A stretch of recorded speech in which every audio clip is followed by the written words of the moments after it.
يا حبايب قلبي، مساء الخير والعافية. اليوم عندنا أفخاذ البوادي لا تفرث وأجنحة طيبة فريش مانعة، يعني جبتها من الدواجن.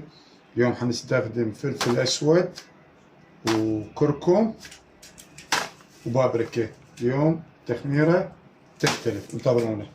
بس حبايب قلبي، ولا ما فتحنا الكيس نقول بسم الله ونقطع الفخذ بهاي الطريقة. وأهم شيء ننقص هذا العامل الفقري نبدأ والزوائد على ما تبقى زفرة بيها. بس نقول بسم الله. وأنا قطعنا الدجاج نغسله وننظفه نضيف زين خاف يريش أو كذا. هاي الطريقة خليه ينقع شوية بالماء بعدين نغسله.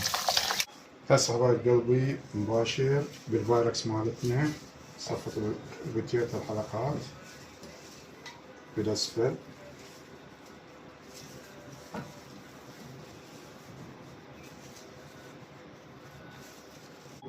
من عندي كثر له ملح ملح ملح ملح، حط له طن بهاي اثنيناتها تجلطه. هاي صفطنا البصل وهسه نصفط الطماطم. اذا تدرون سالفة الملح من قلت كثر كثر شنو؟ لان بنت الواحد سويت لنا تمن صلوات على محمد تاكله قبل الطوارئ. بالشكل صفطنا طماطم، خلي الليمون حلقات جو عمود يموع الحموضة مالته ما عدا الحموضة راح نخليه. نقول بسم الله نصفط الدجاج مالتنا بهذه الطريقة. وهسه ورا 45 دقيقة نجيب الدجاج من الفرن. واهم شيء يعني بايركس حار لازم نشيله بشيء خاص مال بايركس. البايركس من تخلوه ما تخلوه على شيء بارد لان يطق، تخلونه على خشبة على تختة اذا عندكم شاقل حامض يخلي شوية فوق هذا دبس الرمان ويشغل عليه الفرن بس من فوق ياخذ الشكل دبس الرمان. وعشاق السبايسي اهم شيء ما ننسى السبايسي. نقول بسم الله ونرجع على الفرن بس من فوق ياخذ شغال.